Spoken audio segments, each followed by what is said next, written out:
Sometimes the most painful betrayals come wrapped in a mother's smile. I said, staring at the empty seats where my children should have been sitting at my mother's lavish birthday celebration. The perfectly arranged table settings seemed to mock our absence, while my brother's special children giggled with Grammy in the background. Mom, I don't understand, I continued, my voice steady despite the storm of emotions inside. You specifically told me this was an adults-only party. My confusion turned to disbelief as Brandon walked in with his wife Elizabeth and their 3 children, all dressed in designer outfits and carrying perfectly wrapped presents. My mother's face lit up at their arrival, and she rushed to embrace her grandchildren. Grammy, they squealed in delight while my heart sank, thinking of my own children, Olivia and Jacob, who were at home with a babysitter because I'd respected my mother's wishes. Oh, Abigail, my mother Margaret said, noticing my expression, her voice dripping with that familiar condescension. Brandon's children are different. They're special. I'm sure you understand. But I didn't understand. Not at all. My children, Olivia, age 9, and Jacob, age 7, were just as special, just as worthy of celebrating with their grandmother. As a single mom, I'd spent the morning wiping away their tears, explaining why they couldn't come to Grammy's birthday party, promising we'd do something special another day. They're not different, I said quietly, my voice steady despite the trembling in my hands. They're all your grandchildren. Brandon smirked slightly, adjusting his Armani tie. Come on, sis, he said with that patronizing tone he'd perfected since childhood. You know your kids can be a handful. This way everyone can enjoy themselves. A handful, because Olivia sometimes got overwhelmed in crowded spaces? Because Jacob preferred to express his enthusiasm through movement rather than sitting still? These were the same qualities that made them uniquely wonderful. 7 years of single motherhood had taught me to see their differences as strengths, even if my family refused to do the same. I stood up from the elegantly set dining room table, my untouched appetizer forgotten. The family photos on the walls seemed to mock me now, carefully curated images where Brandon's family featured prominently while my children appeared only in group shots, usually at the edges. Where are you going? My mother asked, already distracted by Brandon's youngest showing her a drawing. We haven't even had dinner yet. I picked up my purse, my mind already forming a plan. My children deserved better than this, and suddenly I knew exactly how to give it to them. I'm going to spend the evening with my children, I said, my voice clear and confident. All of us should be where we're truly appreciated. As I walked out, I pulled out my phone and scrolled to a number I hadn't called in years. Sometimes the universe has a way of providing exactly what you need, exactly when you need it. The drive home through the quiet suburban streets gave me time to reflect on the years of subtle exclusion my children had faced.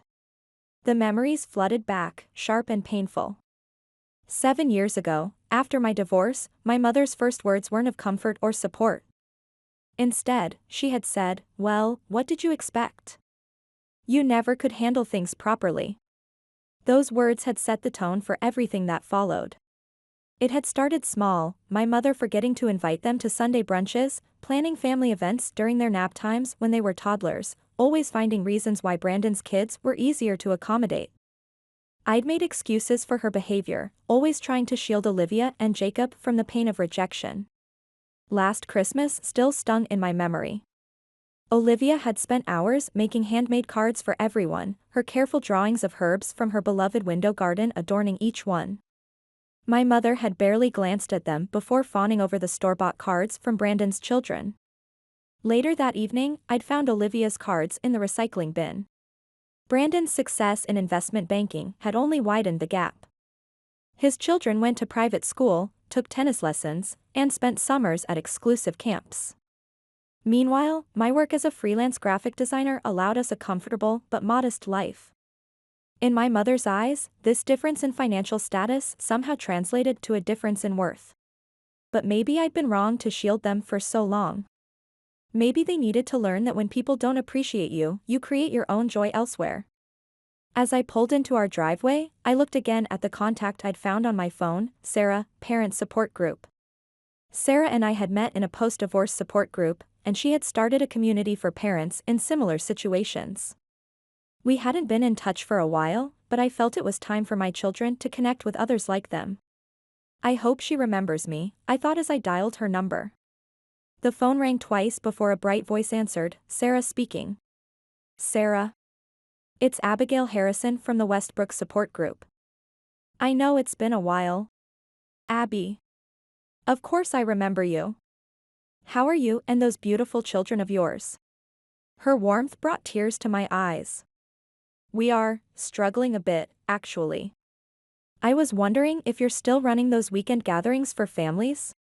Absolutely. We're meeting tomorrow at Lakeside Park. Bring Olivia and Jacob, the kids would love to see them again. Walking into our house, I found Olivia and Jacob sitting with Jessica, our regular babysitter. The board game on the table lay half-finished, abandoned in their shared melancholy. Olivia's special occasion braid, the one she'd spent 30 minutes perfecting this morning, was coming loose at the edges, a physical reminder of her dashed hopes. Mom. Jacob jumped up, his energy instantly returning. You're back early. Did Grammy miss us? The question pierced my heart, but I wouldn't let them see my pain. Instead, I grinned mysteriously. How would you two like to go on an adventure tomorrow? Sarah from the park group invited us to a special gathering. Olivia looked up cautiously, her natural skepticism showing. Will there be other kids like us there? Yes, sweetheart. Kids who understand what makes you both so special. Their eyes widened in perfect synchronization. Really, they gasped. Really? I watched their expressions transform from disbelief to excitement.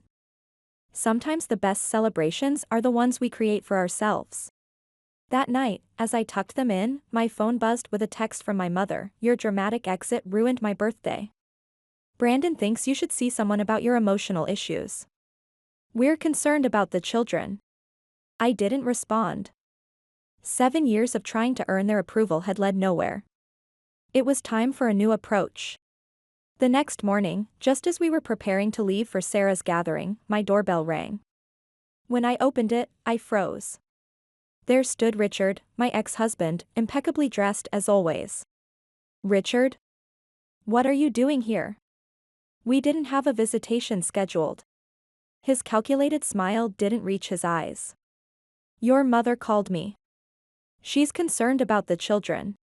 Behind him, I could see his luxury car idling in my driveway, his new wife Victoria waiting inside. My stomach twisted with dread. Mom. Is that Dad? Jacob's excited voice called from behind me, followed by the thunder of his footsteps running down the hall. Daddy. Olivia joined, appearing beside her brother. Richard's practiced smile widened as he knelt to greet them. There are my champions. I've missed you both.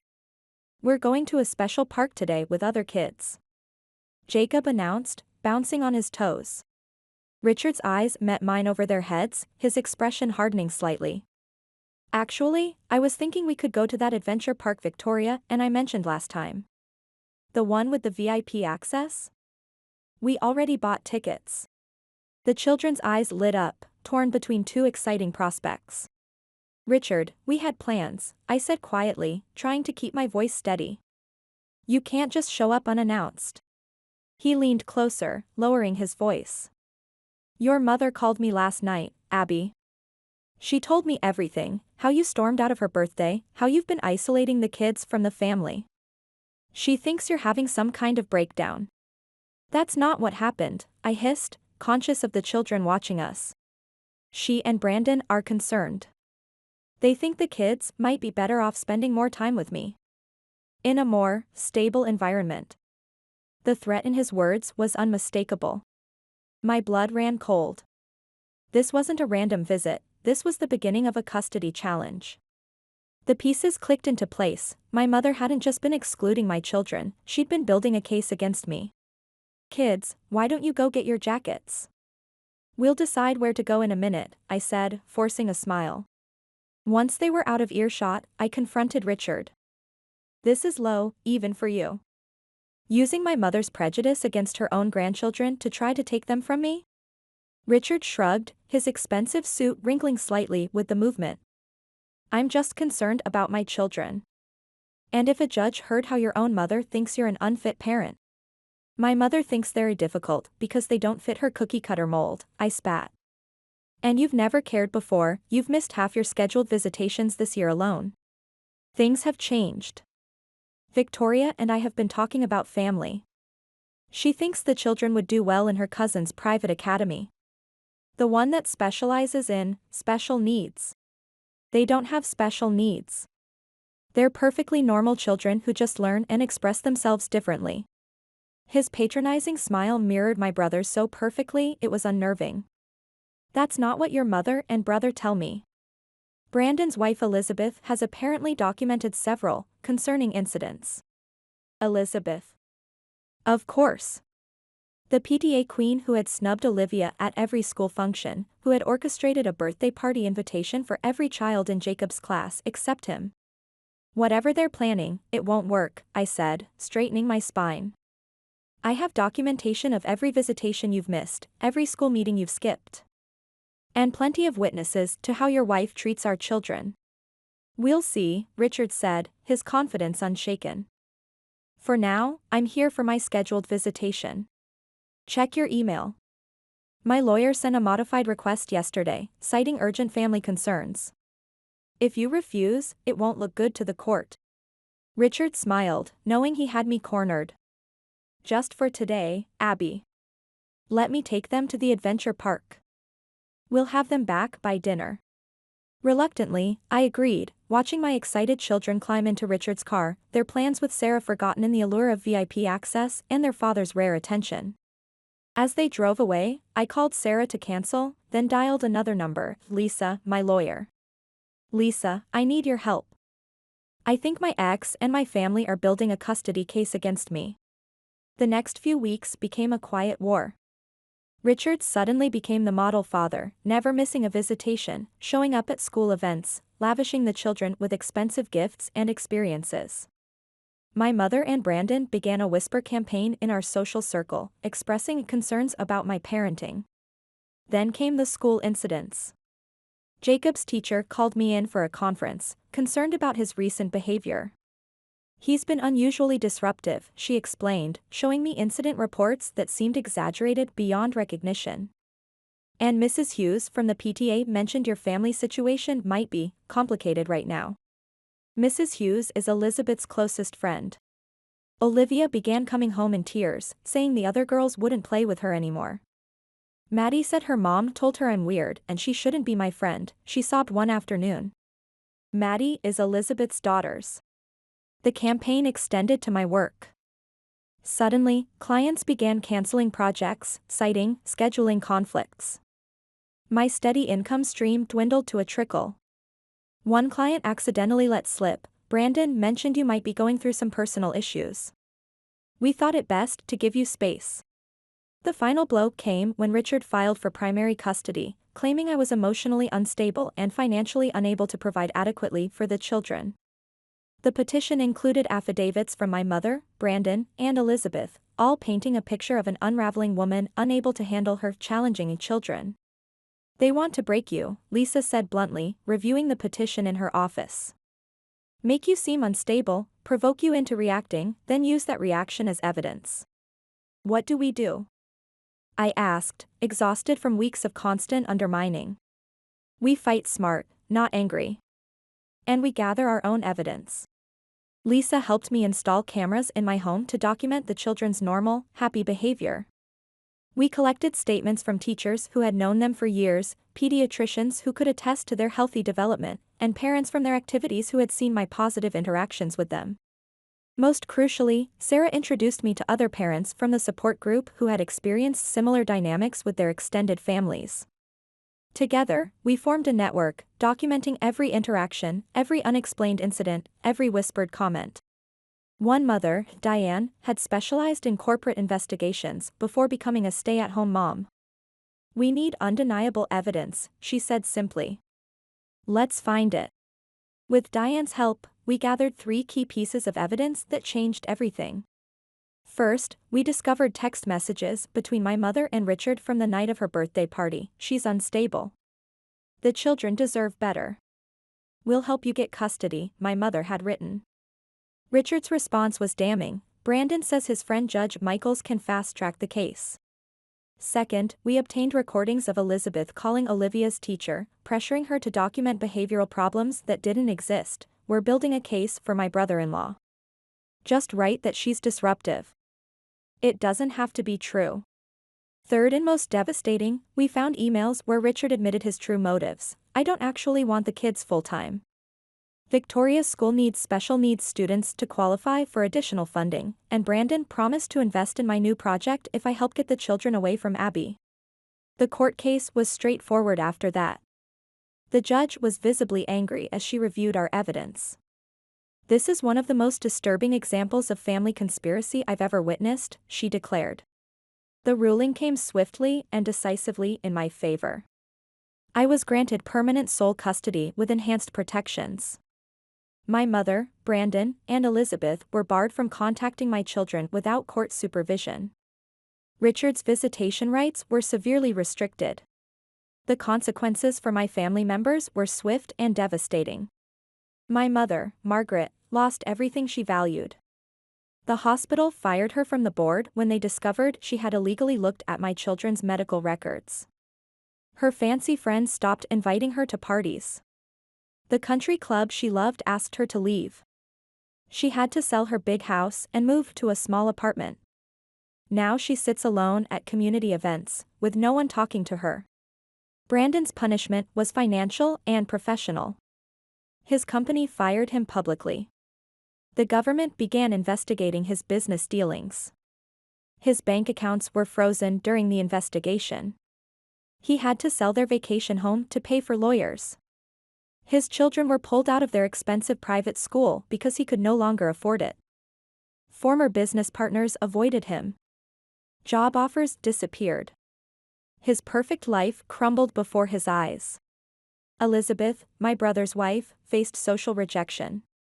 The PTA forced her to resign. The mothers who once followed her lead now ignored her calls and texts. Her children's birthday parties, once the talk of the neighborhood, were now empty events with few guests. She was removed from all her beloved committees. I saw her at the grocery store months later, no designer clothes, no perfect hair, no confidence. She looked away quickly when she saw me, hurrying down the aisle to avoid contact. Richard and Victoria suffered both personal and professional consequences. Richard's law firm put him on leave. No other good firms would hire him. Victoria lost her job at the school.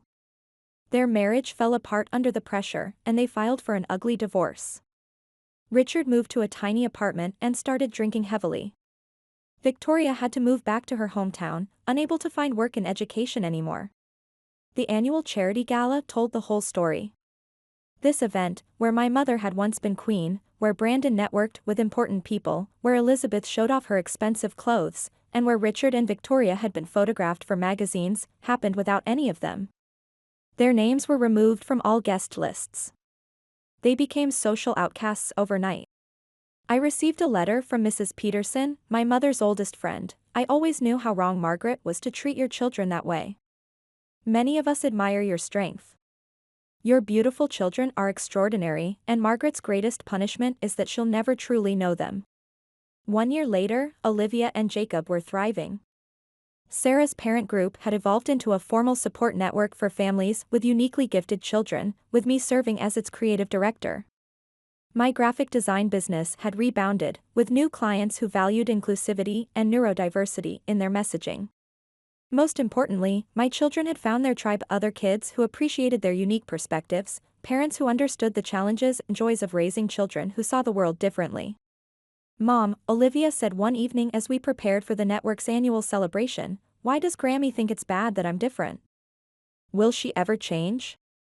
I helped her adjust the herb crown she'd crafted for the event, a symbol of her growing confidence in her special interests. I don't know, sweetheart. Some people can't see past their own narrow vision of what's right. Jacob looked up from where he was practicing his dance routine for the celebration. We have better friends now anyway. I smiled at my wise children. Yes, we did. Sometimes the family you choose is more important than the family you're born into. As we drove to the celebration, I reflected on how what had started as a painful rejection had led to something beautiful. My mother, brother, and ex-husband had tried to break us, but instead, they had pushed us toward building something stronger, a community where differences were celebrated, not merely tolerated. Ready for our next adventure? I asked them as we arrived at the venue, dozens of families waiting to greet us. Their grins said it all. We weren't just ready, we were unstoppable. Sometimes the sweetest revenge isn't about destroying your enemies. It's about building something so magnificent that their attempts to tear you down become footnotes in your success story.